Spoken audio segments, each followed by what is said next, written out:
ఒక మనిషి అన్నీ చెప్పి ఇంకా ఏం చెప్పకపోతే ఆ సైలెన్స్లో ఏం జరుగుతుందో తెలుసా? అదే క్షణంలో గురువు మాట్లాడతాడు. శ్లోక 2.9 సంజయ్ ఉవాచ.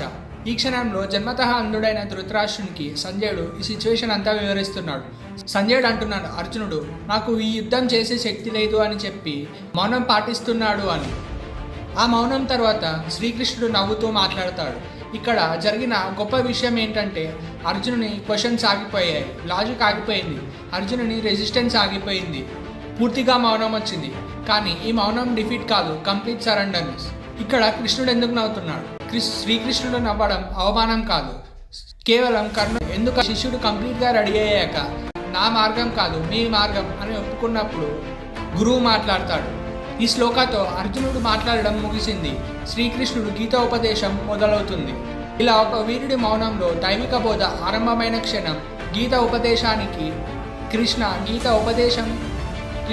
భగవద్గీత చాప్టర్ 2 శ్లోక 9.